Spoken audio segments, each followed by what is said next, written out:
Atenção, gente, nós vamos começar então, por favor.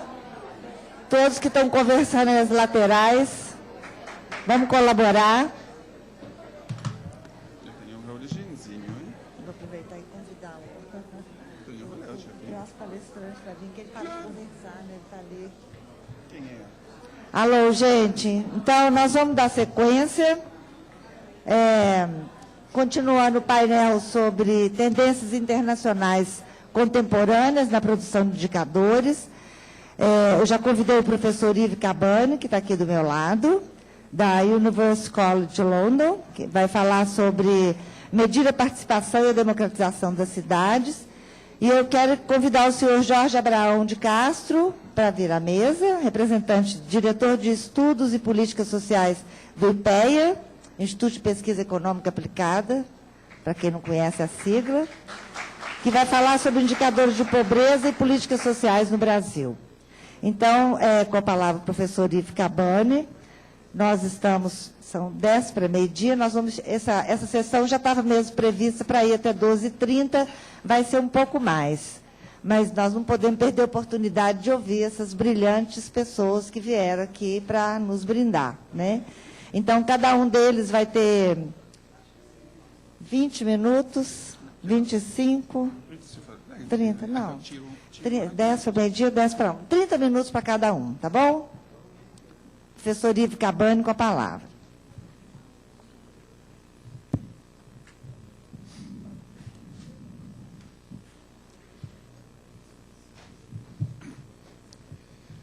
Bom dia a todas, bom dia a todos. Vou falar em português, que vai facilitar que vai facilitar o trabalho das tradutoras, mas não vai facilitar o seu trabalho, porque vocês vão ver que, apesar de falar português, tem alguns erros que obrigam a certa atenção. Então, agradeço muito, né, a atenção e a gentileza de me desculpar do que vou dizer. Queria agradecer realmente, no fundo do coração, esse convite da Prefeitura de Belo Horizonte, uma prefeitura que, para mim, tem um significado muito grande. Aprendi muito na cidade de Belo Horizonte, fui consultor durante um tempo, né, sobre os temas de orçamento participativo. Tive o prazer, quando eu estava professor em Harvard, na universidade, de levar os meus alunos, e sabendo que eu estava vindo aqui, fizeram, todos os alunos, uma coisa lindíssima. Fizeram uma roda de e-mails para eu ser encarregado, como ex-professor daí de Harvard, de agradecer à cidade pela acolhida que tinham tido.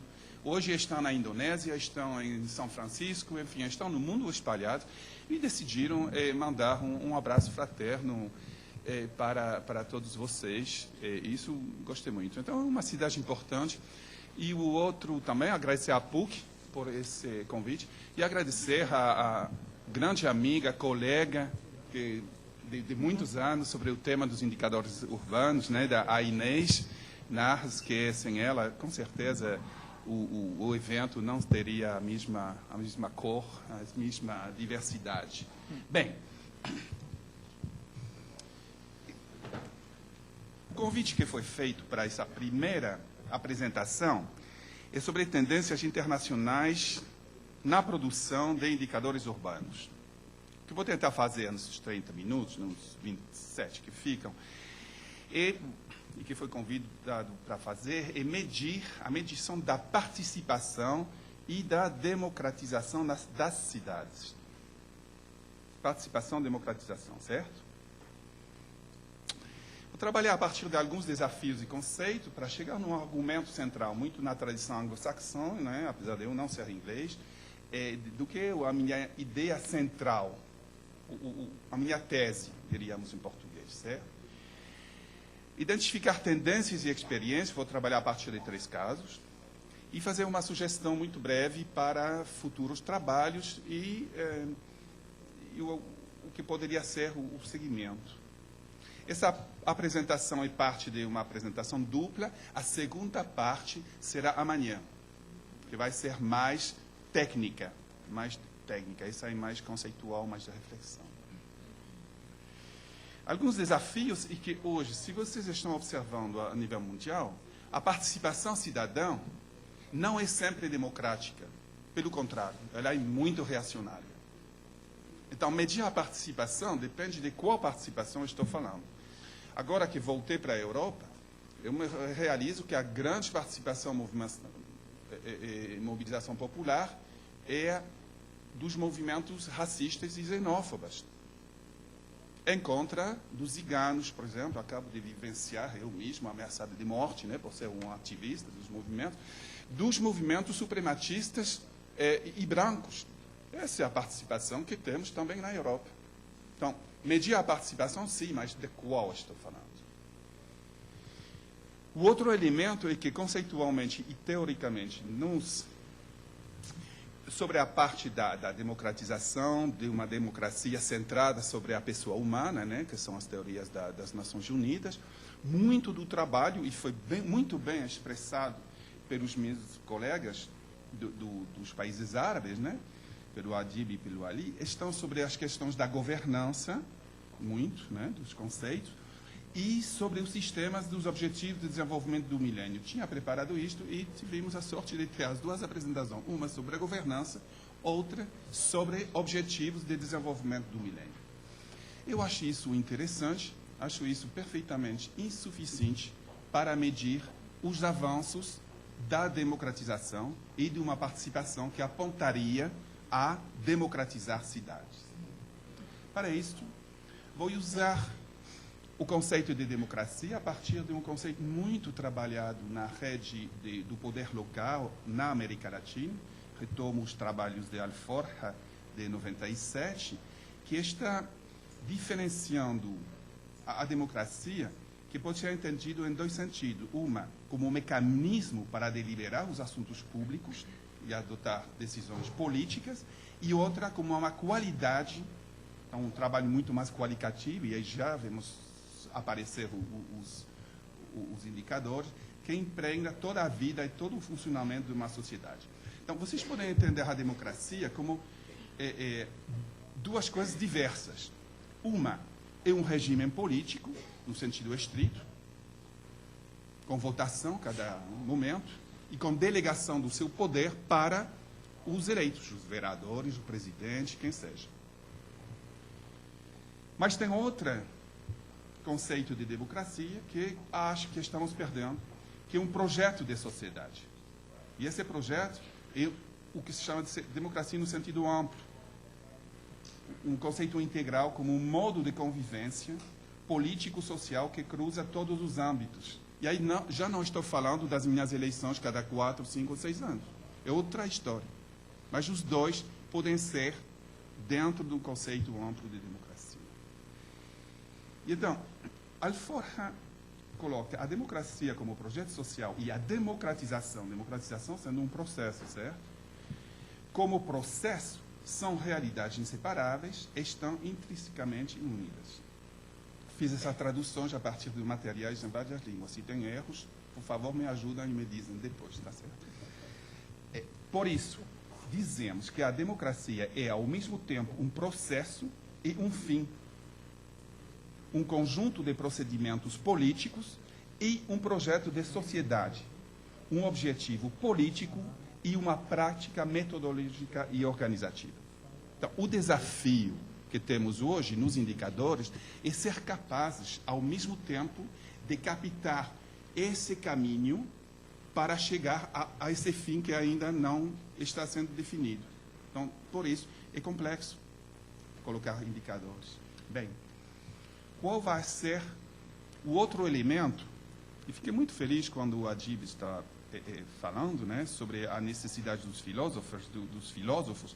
Aqui vocês não estão lendo, mas isso é a base de um túmulo e uma lembrança de Londres, que estou trazendo para vocês. Isso é um cemitério de Londres. Fala assim: The philosophers have only interpreted the word in various ways. Os filósofos têm só interpretado o mundo de múltiplas formas. Hoje diríamos os cientistas sociais têm interpretado. E o que está dizendo depois é: the point, however, is to change it. E quem falou isto, e vou traduzir, the point, however, is to change it. O tema, no entanto, é mudar o sistema. Mudar isto seria o objetivo final, essa mudança. Isso foi a base do túmulo do Karl Marx, que está no cemitério de Londres, e que eu tinha nas minhas fotos. Falei que eu vou dizer eu de Londres. Não, de Londres eu estou trazendo as palavras do Karl Marx do túmulo 1883.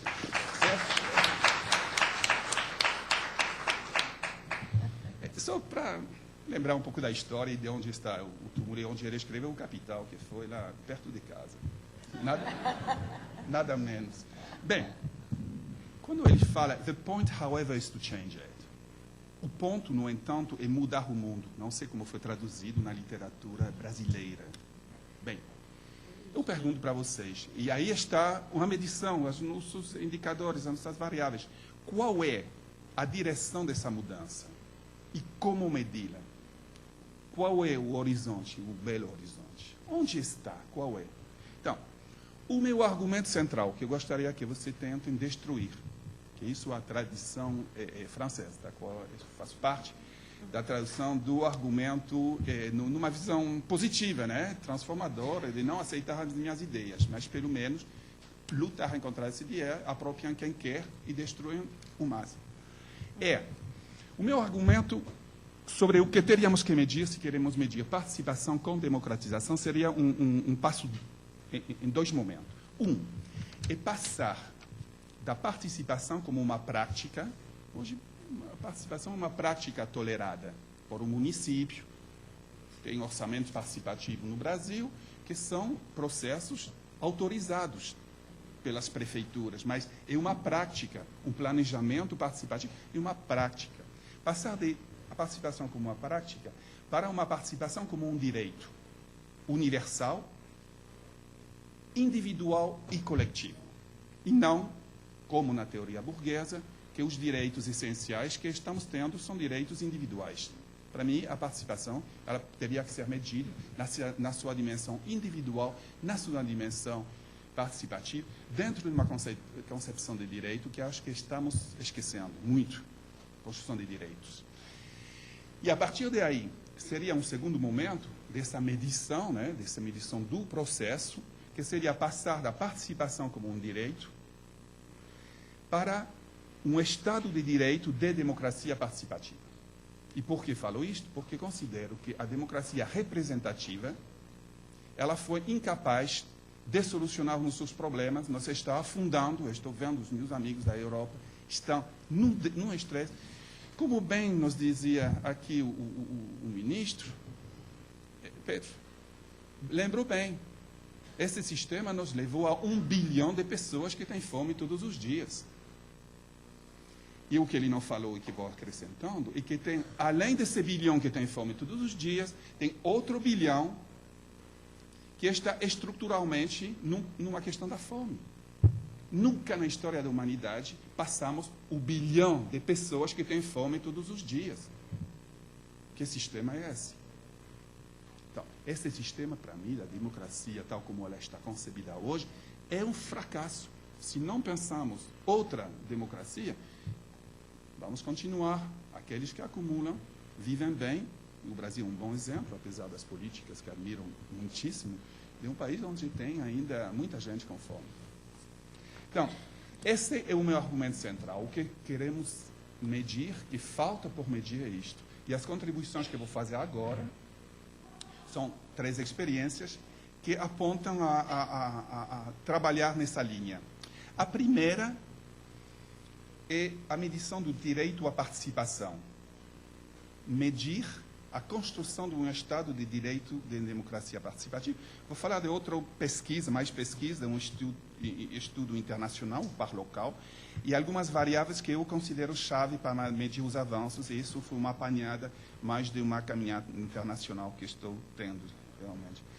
O primeiro caso que quero compartilhar com vocês é de um pequeno país da América Central, né, São Salvador, na cidade de El Salvador, que colocou uma política de participação cidadã e um direito a participar. Eles deram esse salto dos marcos legais, transformando muitas práticas que vinham desde o momento da Guerra Civil para institucionalizar processos.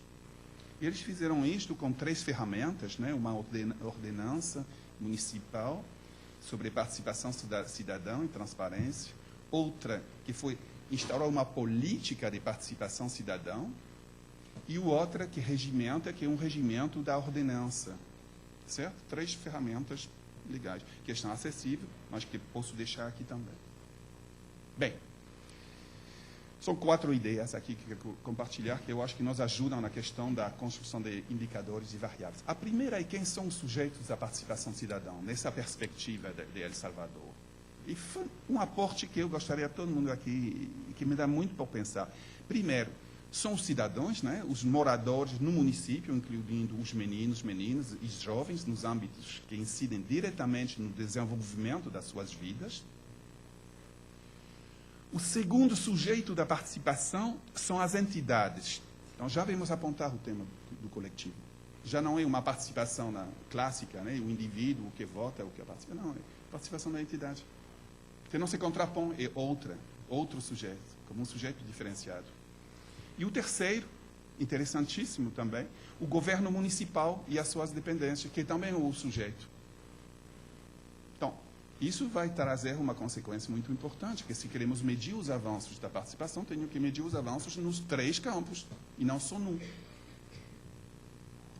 Segunda ideia, que eu acho central, é um aporte extremamente interessante. Quais são os direitos? Quando falamos direito a participar, de que estaríamos falando? Em relação com a gestão municipal, a prefeitura, o município, né, reconhece a cidadania dos municípios, não dos habitantes, os direitos seguintes. São 5. Eu acho que essa conceptualização, para mim, são 5 áreas que teriam que ser medidas em formas separadas com variáveis e indicadores. Quais são essas 5 áreas que são como subdireitos? O primeiro, e tem muito detalhamento sobre isso, o primeiro é o direito a solicitar e receber informação. Não as informações que quer me dar o governo, mas as informações que eu preciso para poder ser um cidadão pleno e ativo. Tenho um direito a pedir informação sobre temas que me interessam, e não só a engolir a informação que um governo me dá. O segundo é um direito à consulta e proposta, a partir de vários mecanismos, sobre os temas que estão incidindo sobre a minha vida. Então, essa capacidade de proposta está em várias constituições. O terceiro é o direito a participar na toma de decisões. Quer dizer, não só o de consulta, né, o clássico modelo neoliberal de participação, te consulto e decido, mas te consulto e tu decide também. Tá? Ou em algumas áreas. O direito de cogestão, que é mais na implementação da política pública, dos resultados dessas consultas e dessas tomas de decisão, e o direito de fiscalização e denúncia, de poder denunciar um governo que não está executando, implementado, e vai, em algumas das propostas, até o direito de revocação de mandato. O político que não executa, ele pode ser sancionado com revocação de mandato. Então, vai relativamente longe como conceito. Bem, queria compartilhar essas 5 áreas, porque ajudam a clarificar. E depois, eles colocaram todos os mecanismos, mas são mecanismos para atingir os direitos. Esses 5 subdireitos, se vocês observam, eles se situam no tempo. Preciso de informação, número A. Vou na consulta, B. Continuo, tomo decisão, C. Vou executando, no D. E vou fiscalizando, no E. Então, ele é uma perspectiva, não abaixo da outra, mas também uma inscrição no tempo da questão do direito. De novo, estamos encontrando a divisão da democracia como processo, e não como sistema político. Okay? Que é o aporte que quero fazer hoje.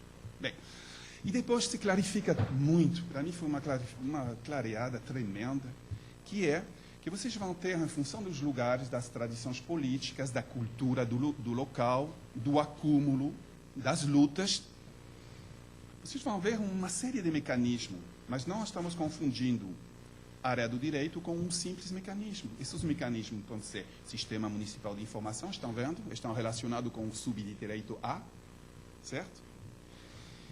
Cabildos abertos. Isto é uma modalidade de um fórum aberto aos cidadãos, né? Muito numa tradição espanhola, né? Originária, e que foi retomada de forma positiva em vários países latino-americanos. Consulta popular, consulta vicinal, consulta no bairro. Sessões públicas do Conselho, né? Dos vereadores, né? Na Câmara. Comissões municipais de concertação, associação, orçamento participativo municipal. Estão vendo o lugar do orçamento participativo? Ele é um dos mecanismos para atingir direitos. E, para mim, isso é extremamente interessante.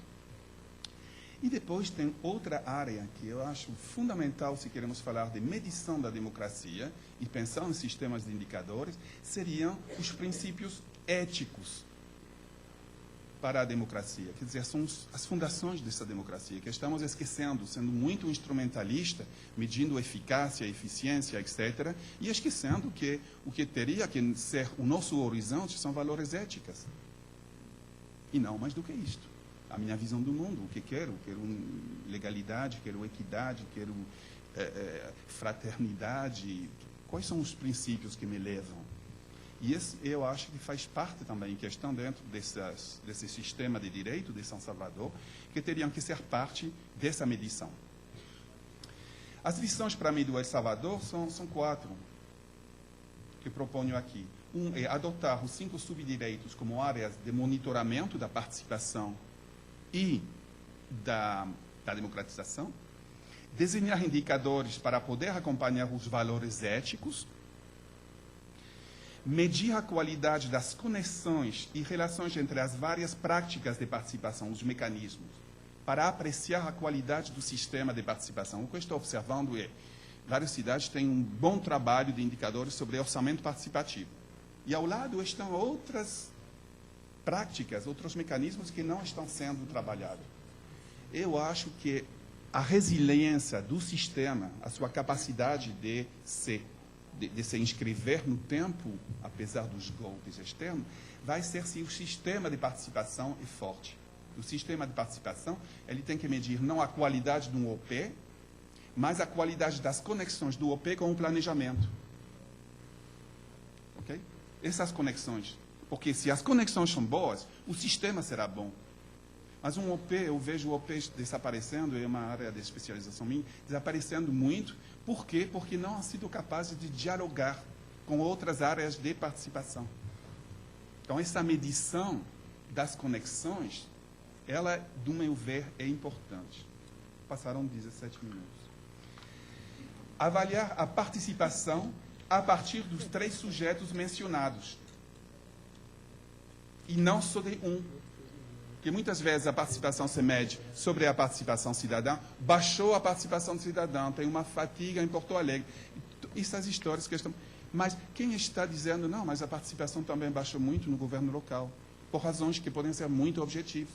Baixos salários, desânimo dos funcionários, falta de capacitação que te valoriza, etc. Então, eu acho que você tem que medir os 3. Bem, vou passando muito rapidamente, mas queria para mais os acadêmicos. Tu quer falar? Não? O segundo é um estudo de um projeto internacional chamado Par Local, financiado pela União Europeia, com vários colegas que fazem parte. Eu não faço parte disso, só revisei os trabalhos finais, a pesquisa, que foi uma análise do impacto dos OPs na sua capacidade transformadora, dos orçamentos participativos. E foi um dos trabalhos maiores que conheço sobre o tema, que foi feito a partir, como estão vendo na tela, 33 cidades, analisando as demandas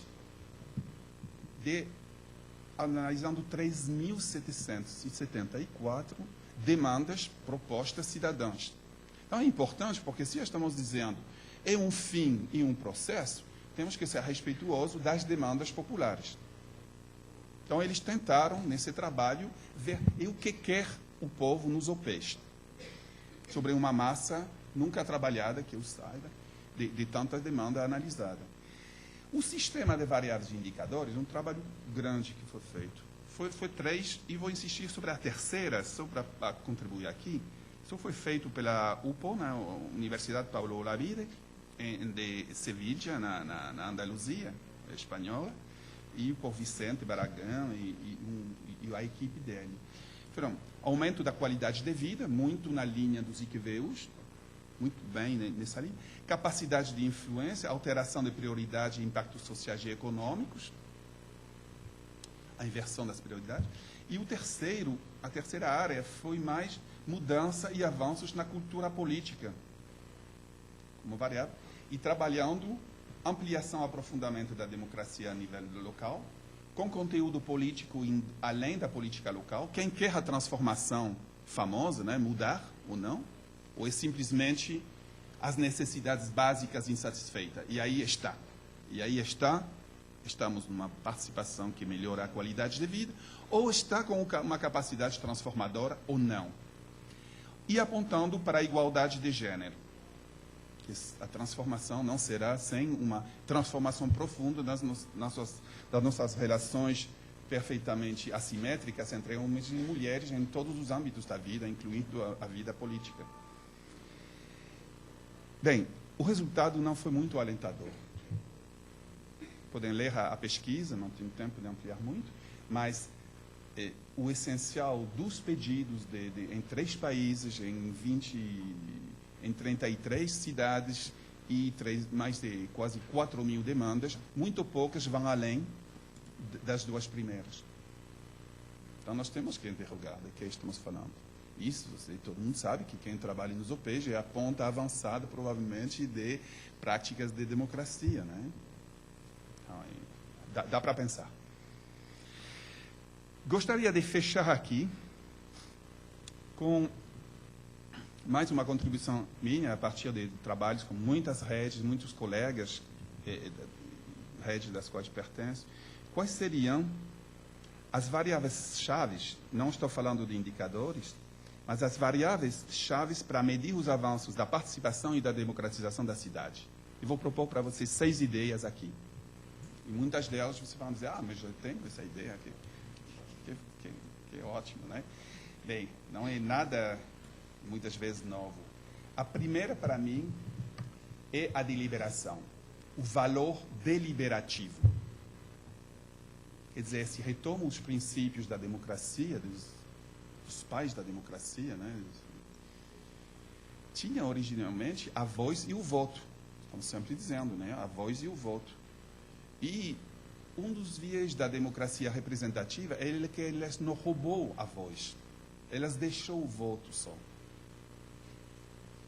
Mas originalmente tinha voz e voto. E acho que esses mecanismos que estamos falando, os aportes que estou vendo, esse valor deliberativo. Esse valor de não estamos da mesma opinião, mas vamos dialogar, vamos debater. E vamos chegar ou a um consenso, ou a um voto, melhor um consenso, a partir da discussão. Eu acho que o que está em jogo, aqui vocês já estão vendo as fotos históricas dos primeiros orçamentos participativos na China. E a sorte de trabalhar com a China. São os primeiros do que não estão na cadeia e que estão debatendo em forma aberta, certamente. Não, mas é certo. É um avanço importante na democratização das cidades. Tenho hoje 47 experiências na China, não sei até quando. Bem, essa reapropriação da democracia da palavra, ela é um valor fundamental que, no meu ver, teria que ser medido, essa qualidade. Quais seriam os indicadores? A única vez que vou falar de indicador nas variáveis. Poderia ser, e o Luciano Fedose, da UFS, né, muito bom conhecedor de Porto Alegre, fez um trabalho, e Cidade também fez esse trabalho, de acompanhar a evolução do número de delegados e de participantes dos OPs, dos orçamentos participativos, que estão tomando a palavra através dos 20 anos. É um trabalho extraordinário, assim como o meu. Qual a conclusão? A conclusão é que não varia muito, mas que se situa que aqueles que estão participando, na faixa de 50% a 60%, nunca abrem a boca. dos que participam. Então, um indicador poderia ser de medir esse avanço da minha capacidade deliberativa, seria um indicador. Outro indicador que foi bem trabalhado por o Alberto Ford, num trabalho excelente também, né, da Universidade Nacional de Rosário, na Argentina, medindo o trabalho de Rosário, fez a tese de um excelente trabalho depois, está medindo o número de horas participadas. Né? Então, não é só de ter 2.000 participantes no OP, mas quanto tempo dura a reunião. E ele está chegando a 180.000 horas de participação. Então, estão vendo que discussão sobre o indicador tem que ser um trabalho mais aprofundado. Por isso, eu acho que temos que consolidar primeiro nas variáveis. A democracia da palavra, ela dialoga com uma tradição pré-democrática ou paralela. Aqui está Ficel. Esse é um povoado do Senegal, onde a participação hoje, ela passa baixo o que chama l'arbre à palavra. A árvore debaixo da qual estão sendo discutidos os assuntos sérios. Foi reapropriado essa árvore e aqui tem deliberação. Então, a deliberação, ela se enriquece com o mundo indígena, com mundos da tradição mediterrânea que passava, da tradição grega. Então, a deliberação, para mim, ela é importante. Não vou ler essa palavra que... Segunda dimensão, para mim, a segunda variável, chave, seria a participação comunitária e participação cidadã. O que estamos vendo, particularmente em tempos neoliberais, é que a participação, ela se restringe ao gueto, à favela, ao bairro. Vocês têm recursos, sim, mas fica lá no gueto, fica na favela. Vamos distribuir um pouquinho, sim, para amenizar, para apreciar. Mas é isso que chamo de participação comunitária. Se morre aí, no meu ver, é extremamente reacionário. Numa perspectiva da democracia, como eu estou colocando. Não é para tirar o valor. O que eu acharia mais importante seria de poder ter participação comunitária e participação cidadã, que vou definindo como participação a nível da cidade. Eu quero poder decidir sobre os investimentos no meu bairro, certamente, para ter o asfalto em frente da casa, ir mais rápido na escola. Tudo bem. Mas não quero ser privado da minha capacidade de incidência sobre a cidade como um todo. Onde vai passar o circuito, né? Não a viela, não. O grande.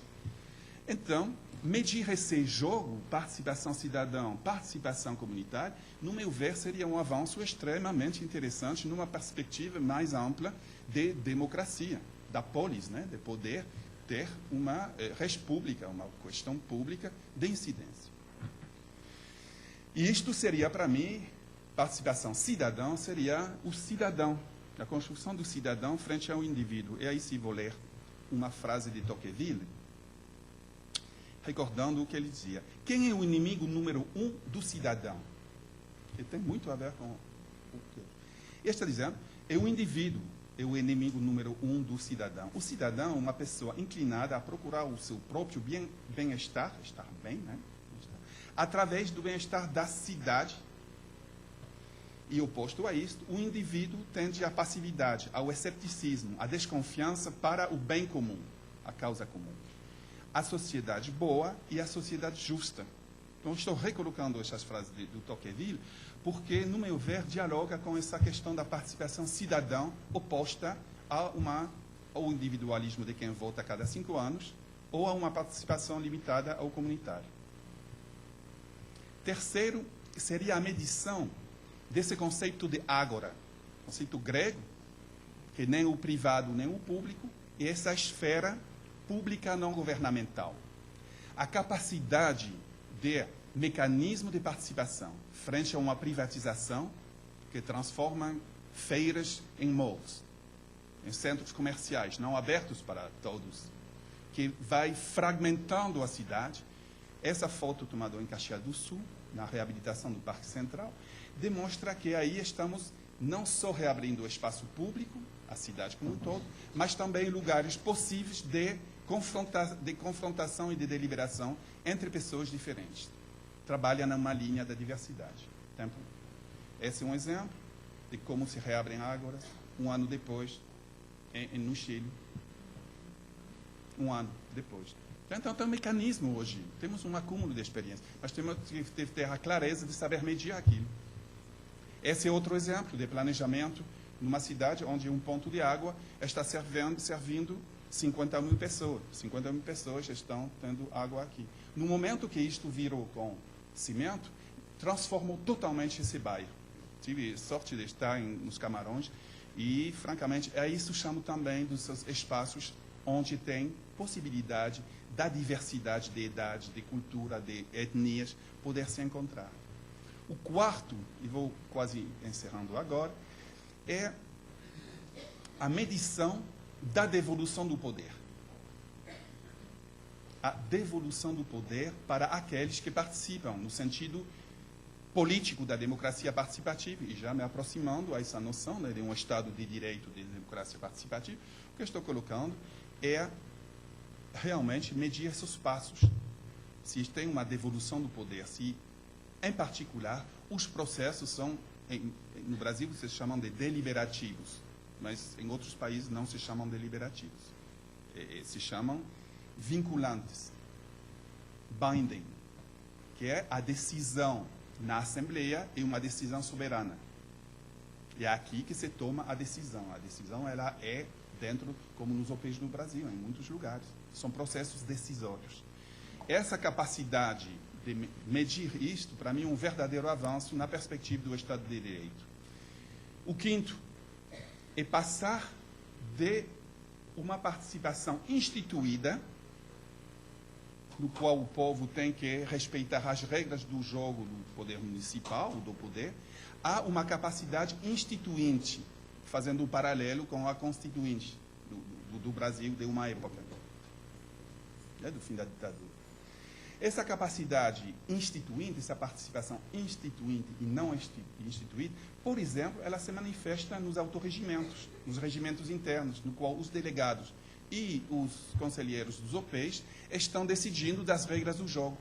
A sua capacidade de decidir das regras dos jogos políticos é um enorme avanço, no meu ver, para uma democracia participativa.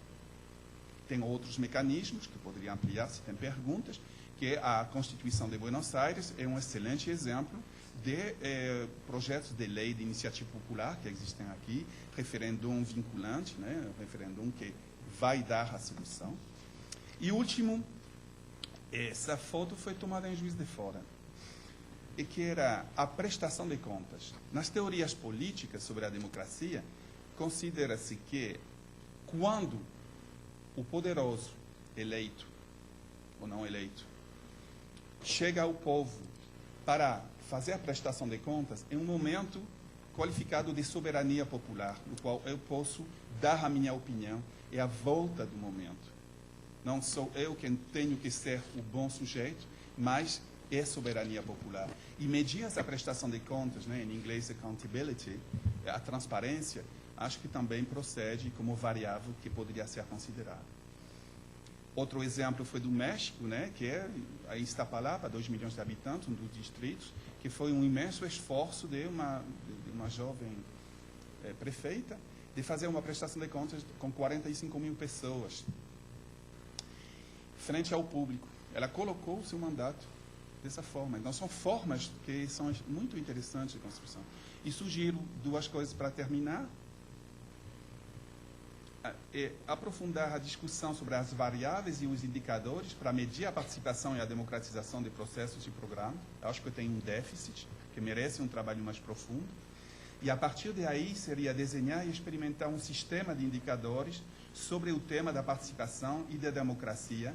Isso poderia ser feito com cidades interessadas, para poder avançar frente a um sistema de indicador que mede a cidade sobre o índice de desenvolvimento humano, sobre governança, mas que precisa, se queremos avançar e dar um passo, mudar o mundo para uma boa direção, que necessitaria mais discussão. Então, uma contribuição muito modesta. Queria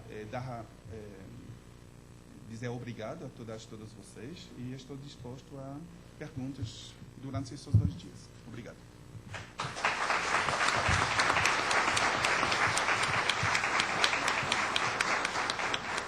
30 minutos. Espetacular. Eu quero agradecer muito o professor Ive Cabani pela brilhante palestra. Com certeza estão colocados aí desafios para nós que trabalhamos com indicadores, né, e para a cidade. Esclarecer que aí no programa tem um tempo de debate com o público, mas todos estão vendo que nós estamos com a nossa manhã muito apertada, né? Então, como ele disse, está à disposição para as perguntas nesses 2 dias, né? E, nesse momento, então, vou passar a palavra para o senhor Jorge Abraão de Castro, diretor de Estudos e Políticas Sociais do Instituto de Pesquisas Econômicas Aplicadas do Brasil. Vai falar sobre indicadores de pobreza e políticas sociais no Brasil, dentro dos seus 30 minutos. Muito obrigada. Bom, obrigado.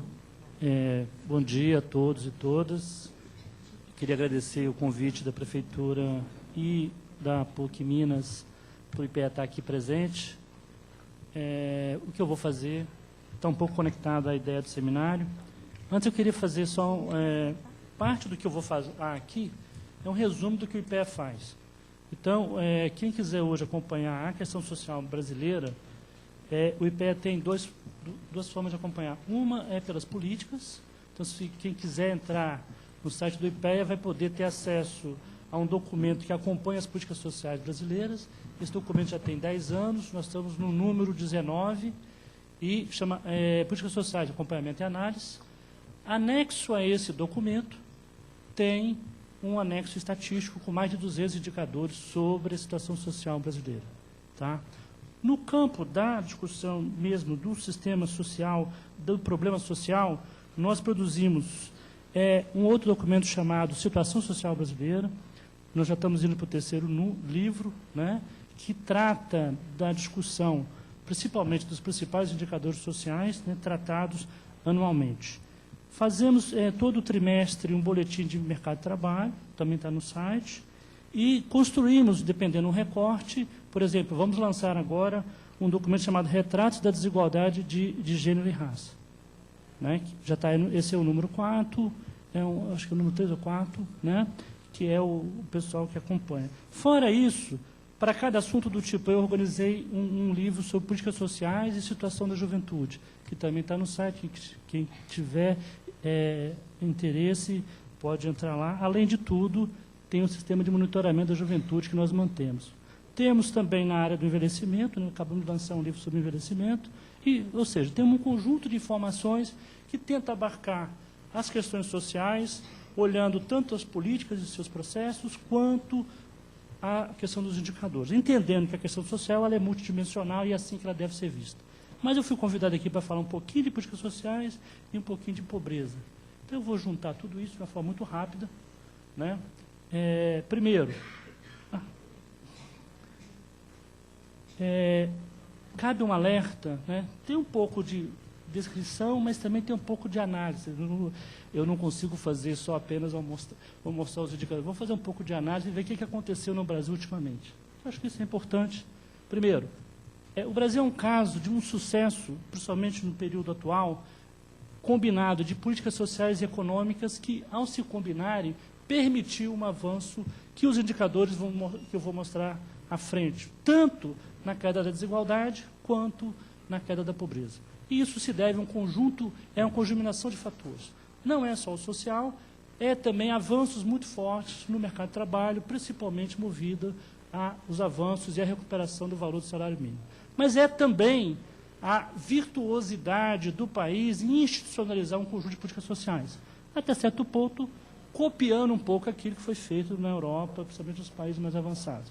Logicamente, não na mesma qualidade, temos um problema de qualidade na estruturação, mas, se vocês olharem bem, né, isso foi mais ou menos estruturado no Brasil, e nós estamos nesse ponto. A gente, quando fala em política social no IPEA, nós estamos dizendo desse conjunto de estruturas. Né? Uma política social que ela tem uma parte da seguridade social e uma parte da geração de oportunidades e resultados, né? Conjuminando lá com uma estrutura de seguridade, aí aqui embaixo um conjunto de políticas setoriais. Todas essas políticas setoriais têm uma estrutura institucional montada e programas para fazer isso. Além de tudo, nos anos 2000, a gente começa a trabalhar uma série de políticas transversais, né, como gênero, raça, criança, adolescente, juventude, idosos, está vindo fortemente agora para a agenda. Isso combinado permite a gente dizer que o Brasil tem uma política social instalada no âmbito federal, estadual e municipal.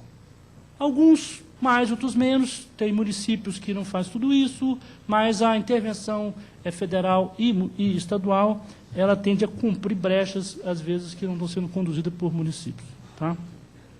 Bom, essa intervenção a gente prova com alguns números, eu acho mais de resultados, né?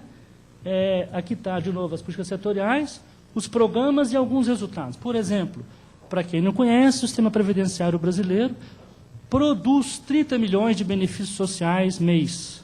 Isso simplesmente quer dizer que 30 milhões de pessoas vão aos guichês da Previdência, de alguma forma requerer ou aposentadoria, ou pensão, ou algum auxílio previsto na legislação.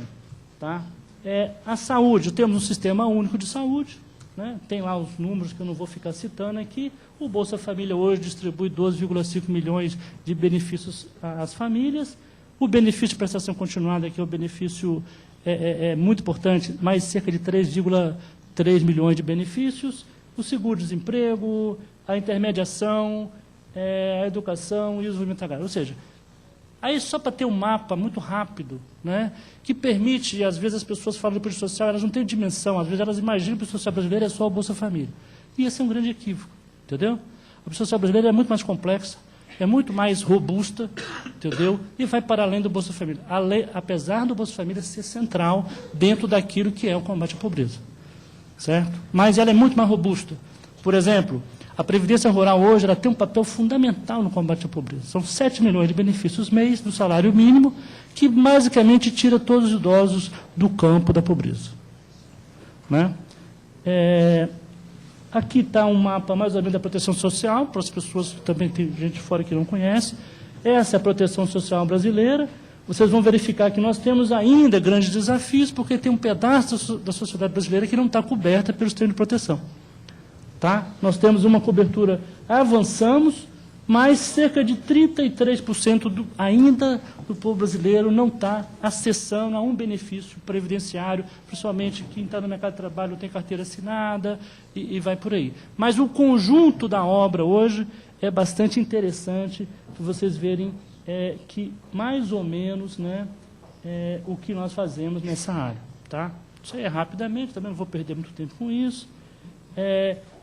Aqui vocês vejam um dado muito importante, né, dos programas. Basicamente, o Bolsa Família é um programa que é voltado muito fortemente para as pessoas mais pobres. Vocês vão ver aqui, né, os centésimos da renda, né, que está aqui embaixo. Tanto o BPC quanto o Bolsa Família, eles têm uma boa estrutura de focalização. Não é à toa que ele é pequeno recurso, mas é um exemplo brasileiro de institucionalização de políticas. Você pode achar que é pouco, mas foi um grande avanço em termos de coordenação de políticas. Certo? É uma das experiências mais virtuosas, né, de você conseguir achar os pobres, conceber. O pobre é o mais pesquisado no Brasil. Né? Nós precisamos dos ricos. Né? Os ricos nós não sabemos quem eles são. Mas os pobres nós temos eles mapeados e conseguimos fazer. E isso é muito importante, porque às vezes nós estamos falando dos resultados, nós temos que dizer a criação institucional. E a criação institucional da política social brasileira foi fundamental e nós testamos ela na crise. Na crise, quando a gente precisou turbinar a demanda, nós turbinamos a demanda porque a gente sabia o endereço do cara, a conta bancária, não sei o que lá. Então, simplesmente a gente só fez assim, olha, vamos aumentar aqui mais 2 milhões, vamos trazer mais isso aqui, vamos... Na hora que a gente viu, tinha dinheiro na mão de quem precisava, ia consumir, e nós não deixamos parcela de problemas que alguns outros países passaram, nós não passamos, porque não adiantava querer fazer, tinha que ter as institucionalidades prontas. Querer fazer sem ter institucionalidade não adianta. Sabe? É só intenção. Boa intenção, né? Não adianta nada no mundo da política. É preciso ter institucionalidades criadas. Porque se está numa crise, como nós estamos agora, com a institucionalidade que nós temos, nós podemos fazer o que a gente quiser. Nós podemos dar um pau na demanda, podemos turbinar a demanda, entendeu? Se o problema é de demanda, né, nós podemos turbinar a demanda rapidamente. Basta decisões alocativas que estão no âmbito, né, disponível para o governo. E nós vamos atingir justamente os mais pobres. Não é à toa que nós saímos da crise com a pobreza caindo. Em geral, saída de crise é com pobreza aumentando. No mundo que nós vivemos aí. Porque sempre, no caso brasileiro, por que o caso brasileiro hoje é tão importante? Porque nós saímos da crise de forma diferente. Simplesmente com a queda da pobreza e da desigualdade.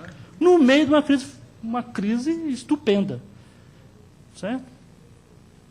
Esses são os dados, né, da Bolsa Família, do BPC. E o que mais importante tem dentro da estrutura da política social foi a política de valorização do salário mínimo. Essa foi uma recuperação, se vocês olharem, né, eu tenho a série desde 40, tá? A partir dessa data que está ali, de 95, o salário mínimo começa a crescer, entendeu? E recuperar seu valor, tá? Mas, de fato, ele vai crescer mesmo fortemente a partir de 2004, 2003.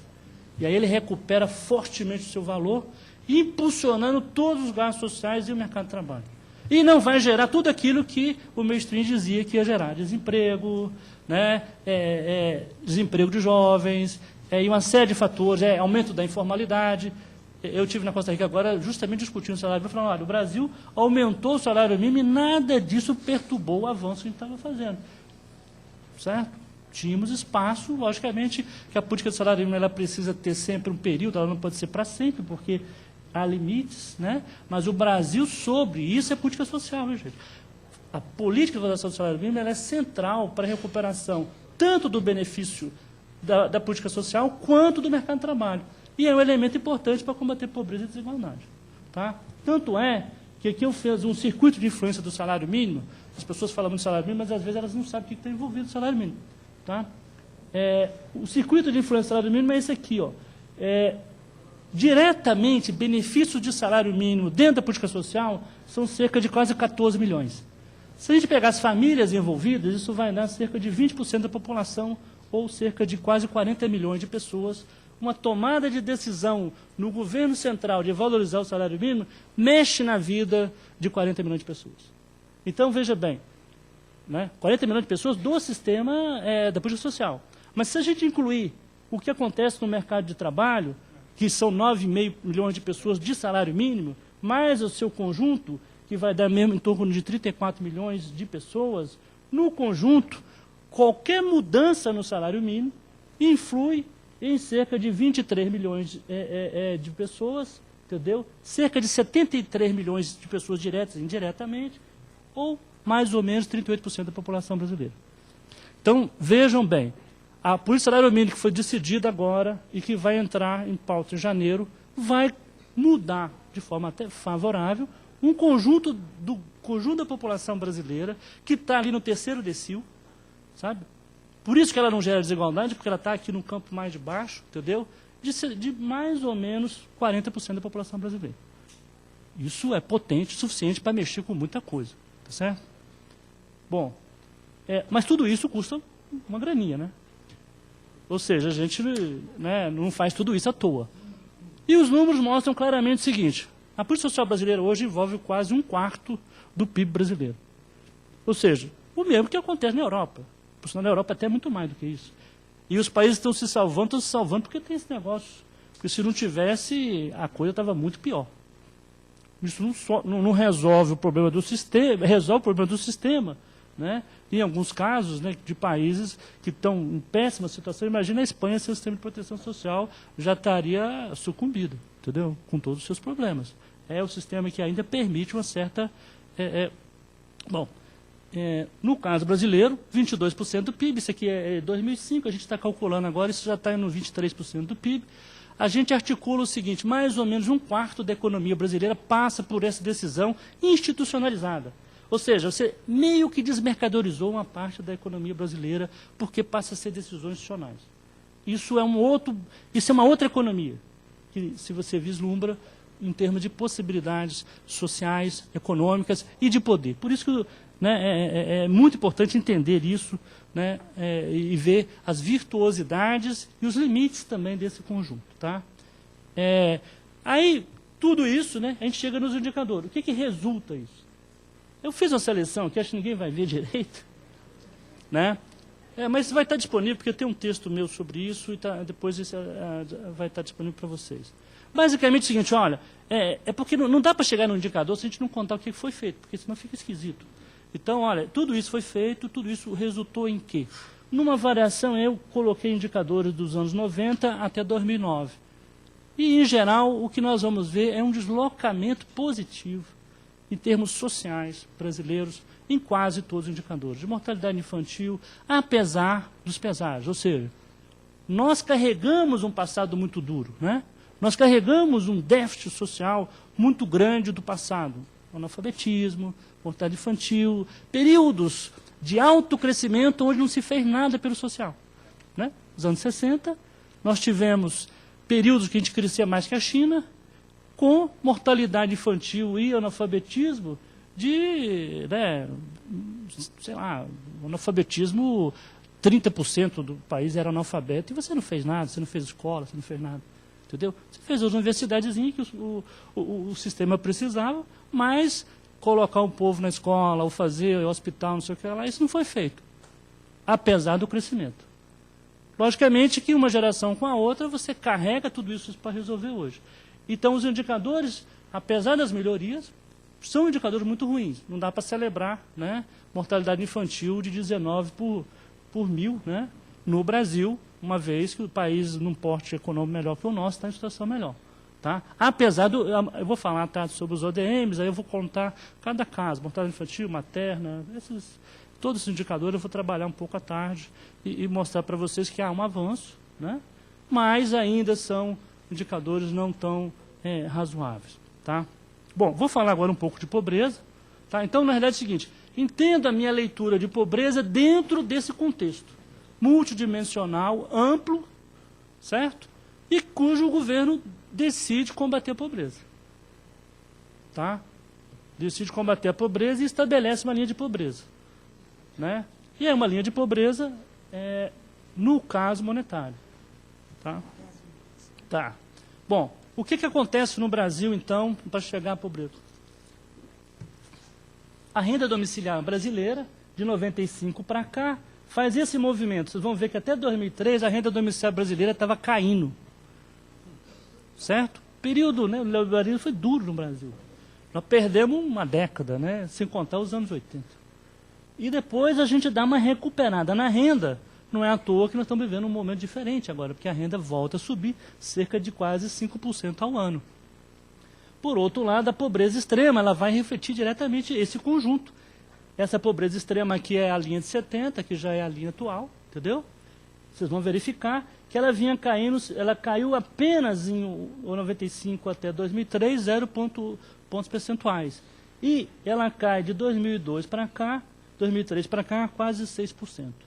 Tá? O mesmo, poderíamos dizer que é a pobreza brasileira, né? O rural no Brasil, vocês vão falar muito de urbano aqui, né? Mas o rural no Brasil é grande e um problema seríssimo, entendeu? E ele não vai se urbanizar amanhã, entendeu? Nós temos aí cerca de mais ou menos 18% da população brasileira ainda no rural. O rural aqui é o rural do IBGE, né? Ele é meio confuso para você pensar o rural, mas tem 30 milhões de pessoas no campo e os resultados sociais do campo são sempre péssimos.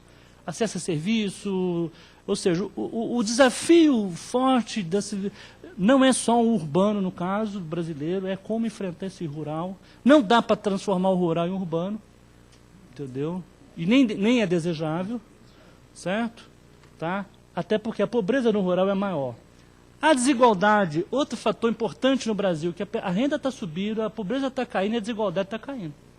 Isso é um movimento, e o crescimento econômico está grande. Isso é coisa rara de acontecer na economia, entendeu? Você ter esse movimento conjunto. Então, a desigualdade cai muito fortemente nesse período, apesar da desigualdade brasileira ser muito alta. Certo? Mas é importante que países europeus, grande parte deles, estão subindo a desigualdade. Certo? Nesse sentido, o IDH que foi publicado agora pelo PNUD não nos ajuda muito, porque nos põe lá como uma coisa negativa, sendo que nós estamos caindo a desigualdade. Quer dizer, é um movimento de pega 2 pontos no tempo muito criticável.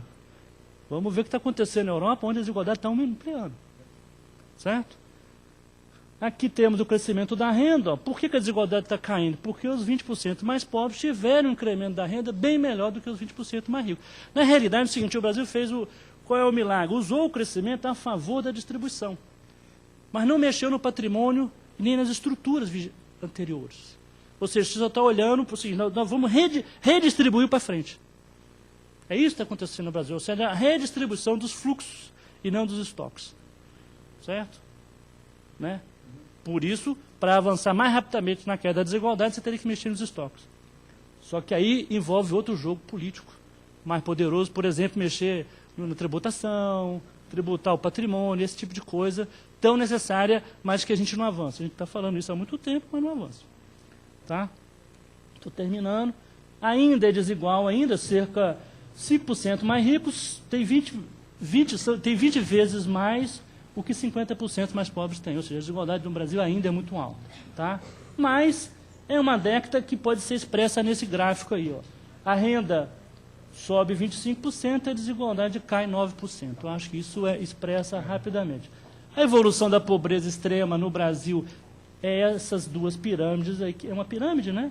Aqui embaixo está a pobreza extrema, que diminui. Aqui estão os pobres, a gente criou 4 categorias, né?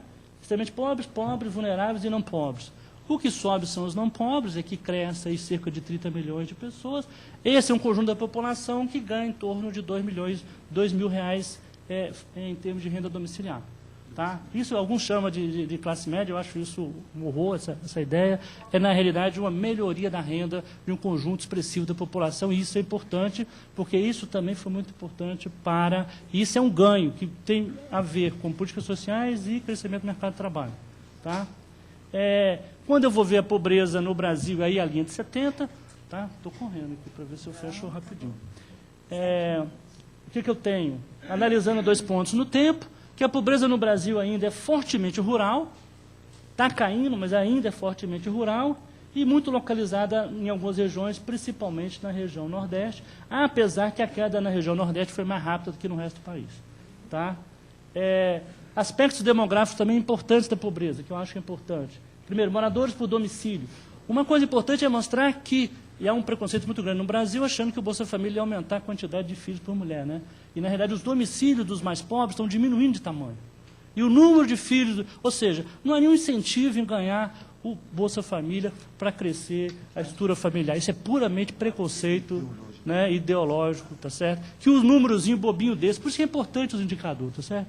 Porque, ó, discuta com os números. A gente calculou da fonte, faça os seus números. Né? Tá aqui, vocês vão verificar que ainda é grande, né? Ó, esse é 4,9 moradores por domicílio em 2004, mas caiu para 4,2 em 2009, ou seja, caiu bastante. As famílias com mais de 4 filhos, ser pobre no Brasil é ter muitos filhos, infelizmente, mas está diminuindo, entendeu? A quantidade de filhos por famílias pobres, tá? A pobreza ainda tem um aspecto de gênero, de raça e gênero, né?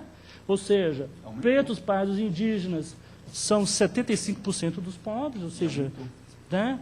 E aumentando aquilo ali é muito relativo. Mas é isso. Famílias sem crianças, vamos ver que está ampliando a quantidade de pobres sem crianças, certo? Pobreza ainda é muito relacionada à idade, ou seja,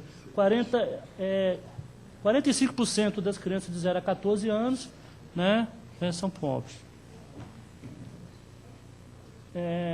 A composição da renda, os extremamente pobres têm uma parcela da renda que é do trabalho, certo? E uma outra renda que são das transferências. A renda é muito baixa, é algo em torno de R$40 per capita, é muito baixa. Nós estamos falando aí desses 16 milhões aí que está dito, entendeu? A renda é muito baixa, tá? Os pobres 104, os não pobres são 1.200. Então, você vê que há uma diferencial, tá? Não é à toa da importância de você combater a extrema pobreza, porque é um núcleo muito duro, certo? Pedaço desse núcleo está ficando para trás. Apesar dos avanços, está ficando para trás na renda e no acesso a serviços, né? Serviços e bens. Por isso, a ação... Agora, esse é um núcleo difícil de você achar, entendeu? Tem um problema muito sério, tanto é que a busca ativa está montada aí para justamente achar um pedaço desse grupo, tá? que ele está disperso. A ação sobre esse grupo no meio urbano é mais complicada ainda. No meio rural é mais fácil, porque é mais homogênea, você pode atuar de forma mais... E a forma de atuação é muito mais objetiva, você já tem mais ou menos experiência. No meio urbano, eu acho que nós vamos ter uma experiência muito difícil, entendeu? De inclusão produtiva para esse grupo, né? Outra coisa importante é a carga de educação desse grupo. Vocês vão verificar que o anos de estudos da população pobre, extremamente pobre, avançou, mas ainda não terminou o primário, ou seja, as 4 primeiras séries. E o analfabetismo funcional atinge cerca de 40% dessa população. Tá? Uma outra coisa que a gente verificou foi a conexão ao mercado de trabalho. A gente fez a pergunta assim, vem cá, mas dá para conectar esse grupo? Porque se ele estiver desconectado é difícil. Né? Porque a carga de educação já é baixa. Se ele nunca passou pelo mercado de trabalho, como é que você conecta? E nós verificamos o seguinte, entre os extremamente pobres, tem um pedaço que é produtor agrícola, 30%. Esse você conecta, porque ele já está meio que tá dentro da estrutura. Mas o resto tem um pedaço aqui, ó, cerca de 50% é desocupado ou inativo. Inativo quer dizer o seguinte, não tem vinculação no mercado de trabalho. São ou mulheres, ou seja, como é que conecta esse 50%? Tá? Estou terminando. Então vai ter essa diferença aí, ó, tá? Eu vou pular tudo isso. Tem um monte de informação, mas eu vou pular que está terminando. Bom, porque ela me disse, terminou. É o seguinte, tem um monte de informação que a gente tenta... os indicadores são fundamentais. Nós tínhamos um problema, que era ver quem são esses extremamente pobres. Apesar das limitações de um recorte de uma linha unidimensional de pobreza, ela permite você ir para além dessa linha unidimensional para tentar capturar, entendeu? Como é a situação social desse conjunto, e a partir daí você pode auxiliar o desenho de políticas, certo? E o que nós verificamos é o seguinte, o nosso extremamente pobre tem uma renda muito baixa, certo? Cerca de R$40, mesmo, tem uma desconexão muito alta no mercado de trabalho, mas não está aumentando a sua família, tendo mais filhos, entendeu? Tem um problema educacional, ou seja, uma parcela fortíssima dela é uma estrutura ainda com baixa educação, certo? E o pior, o que a gente ficou mais chocado, mais preocupado, é a desconexão do mercado de trabalho, entendeu? Então, saídas não vão ser triviais quando a gente fala em conexão. Como é que vamos conectar? Entendeu? Principalmente no meio urbano. Por exemplo, né, algumas cidades vão ter 200, 300 milhões de pobres extremos, entendeu? Espalhados num campo que você pode entrar, né, em que eles estão. E que tipo de ação objetiva você vai poder fazer para gerar renda para esse conjunto da população pelo mundo do trabalho. Então, na realidade, a gente tem que trabalhar os extremamente pobres, conectando a ideia de saída pelo mundo do trabalho, mas não tendo medo de, se for necessário, transferir renda para esse conjunto.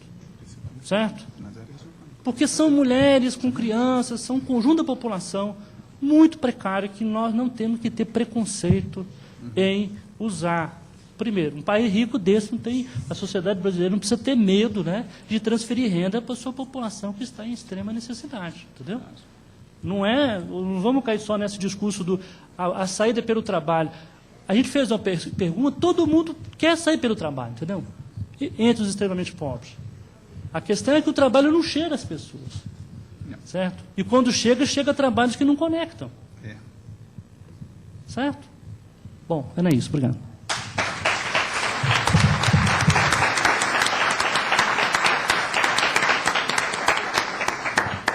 Eu agradeço imensamente a palestra do senhor Jorge Abraão, que novos desafios colocados para nós, né, que é isso que a gente busca nesse evento, né.